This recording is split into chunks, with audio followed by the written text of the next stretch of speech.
बुध ग्रह की बात करें तो जो बुध की संरचना है, जो स्वरूप है, बहुत ही सुंदर एक बालक की बताई गई है। और इसमें मंत्रिमंडल में इसको राजकुमार बोला गया है, जिसको मतलब बुद्धि का प्रतीक भी बोलते हैं। पर इसकी जो कथा की अगर बात करें तो वो तो कथा तो बहुत ही रोचक भी है और उत्तेजक भी है। तो इसका प्रभाव कैसे व्यक्ति विशेष पर पड़ेगा जो बुध प्रधान होंगे? देखिए, हमारे जो ग्रहों का है ना वर्णन, इनकी जो कथाएं हैं सिंबॉलिक हैं, क्योंकि जी हाँ। मैं ऐसा मानता हूँ कि ज्योतिष जो है ना साइन, सिंबल और स्टोरीज में है। जी। तो यही हम यहाँ बात कर रहे हैं। साइन है, हर राशि का अपना साइन है, जी हाँ। और सिंबल है, फिर ग्रहों के सिंबल हैं, और फिर ग्रहों से जुड़ी हुई स्टोरीज हैं, कहानियाँ हैं। जी हाँ। और कहानियों को जो है, जो हमारा जो मन है ना, वो आज भी बालक जैसा मन है, बाल मन है हम बिल्कुल। सबका। जी हाँ। तो बाल मन है, तो जो कहानियाँ हैं वो हमको याद हो जाती हैं, जी हाँ। और हम कहानियों को नहीं भूल पाते। और वैसे भी हर आदमी की कहानी होती है। आपकी कहानी है, जी। मेरी एक कहानी है, महात्मा गांधी की कहानी है, जी हाँ। टॉल्स्टॉय की कहानी है। कहानी हर आदमी की है। तो अगर इन सब की कहानी है तो ग्रहों की कहानी होना चाहिए, जी। तो उनको याद रखने के लिए तो हमने ग्रहों की कहानी बनाई। हमने मतलब हमारे ऋषियों ने। पर जो अलग-अलग जो कहानियाँ बनी हैं ग्रहों को लेकर, कुछ तो ऑथेंटिक होंगी ना इसमें, कुछ साइंटिफिक रीज़न वो मतलब उसमें कुछ टच भी होगा, कुछ ज्योतिषी टच भी होगा उसमें, सभी कुछ है उसमें, पौराणिक भी है, ज्योतिष भी है, आध्यात्मिक भी। आध्यात्म, सब कुछ है। क्योंकि जब ये ब्रह्मांड बन रहा था, मैं कहीं पढ़ रहा था कि जो बुद्ध जो है वो ईला या ईडा नाम की लड़की से शादी करना चाहता था। अच्छा। जी, एक अलग अलग कहानी है। हुँ। वो शादी करना चाहता था, तो वो जो ईडा जो है वो पहले पुरुष था। अच्छा। ओके। तो एक बार कहानी ऐसी बोलती है कि शिव और पार्वती जंगल में क्रीड़ारत थे, और ये कहीं भटकता हुआ वहाँ पहुँच गया। तो जी। उन्होंने इसे कहा, वहाँ अलाउड नहीं था जाना, तो हुँ। इसको स्त्री बना दिया, अच्छा। ईडा को, इला या ईडा। तो उसको स्त्री बना दिया, तो स्त्री बन गया, तो इसको फिर स्त्री जैसा हो गया। तो उसके बाद में इसकी शादी बुद्ध से होती है। ये बुद्ध की दूसरी कहानी है, ये जी। अलग कहानी है। हाँ। अब वो शादी होती है, तो उससे फिर जो संतान होती है, वहाँ से जो चंद्रवंश शुरू होता है। चंद्रवंश की कहानी है, जिसमें जी, बाद में जी। जाके ये भगवान कृष्ण पैदा होते हैं। तो एक तो सूर्यवंश है, एक चंद्रवंश है। हुँ। तो ये भी एक कहानी है, तो कनेक्टेड है। तो बहुत सारी कहानियाँ हैं। और बाद में वो जो ईडा है वो 1 महीने के लिए पुरुष हो जाता है, 1 महीने के लिए स्त्री हो जाता है। अच्छा। ये शिव का है। तो इस तरह की बहुत सारी कथाएं हैं। उन सारी कथाओं में न जाकर मैं आपकी कथा पर आता हूँ। तो चंद्रमा जो है बृहस्पति के पास में ज्ञान प्राप्त करने को जाता है, जी।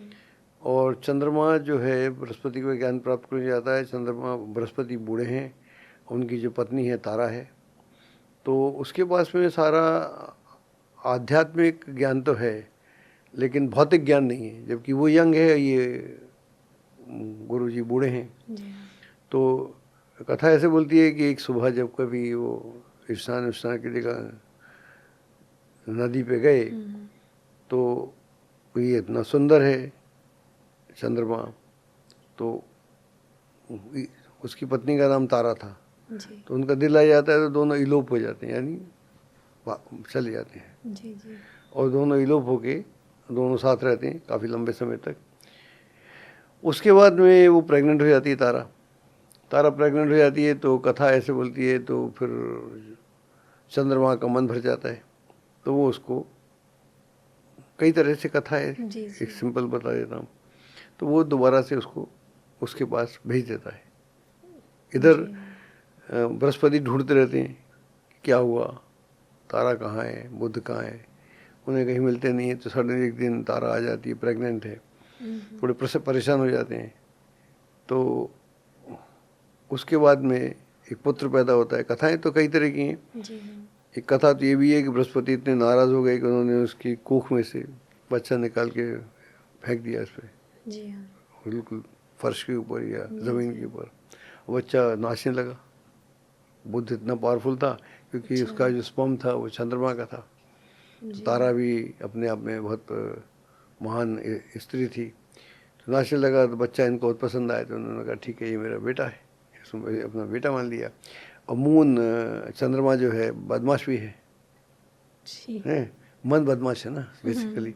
तो वो कहता है इनका तो पुत्र ही नहीं, हो नहीं सकता, इनका कैसे हो सकता है, ये तो मेरा है। तो उसको लेके युद्ध हो जाता है। युद्ध में इधर गुरु के साथ सारे लोग, सारे ग्रह हो जाते हैं, और उधर शुक्र भी साथ देता है दैत्यों का। तो बड़ा भारी युद्ध होता है आकाश में। उस युद्ध को टालने के लिए फिर ब्रह्मा जी प्रकट होते हैं। फिर वो सब मामला नॉर्मल होता है। तो फिर मालूम पड़ता है कि सर ये बुद्ध जो है इसका इस तरह से बुद्ध अपने अस्तित्व में आता है। तो ये कहानी है बुद्ध के पैदा होने की।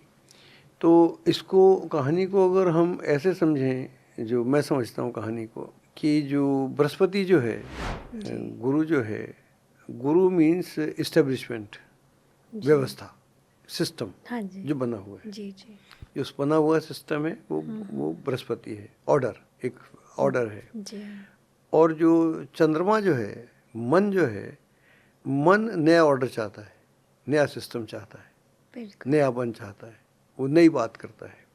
वो नई बात पुरानी बात को पसंद नहीं है। तो जो दोनों के बीच में क्लैश होगा तो फिर तर्क पैदा हो जाएगा, तर्क या लॉजिक। इसलिए वहाँ बुद्ध पैदा हो जाता है। तभी बुद्ध के लिए तो वर्ड एक तो बोला गया है कि कहानी तो तर्क। ये है, लेकिन अब जो भी पुराने सिस्टम हैं, एक दिन था कि आपको लगता था कि मोबाइल नहीं आ सकता, जी हाँ, अब मोबाइल आ गया। फिर लगता था एआई नहीं आ सकता। तो नया सिस्टम आता है तो पुराने सिस्टम को दिक्कत होती है। लेकिन इस तरह से दुनिया में विस्तार होता है। तो आई थिंक कथा तो सिंबॉलिक है, जी प्रतीकात्मक है, लेकिन किस तरह से ये दुनिया में तर्क आया उसकी बात है।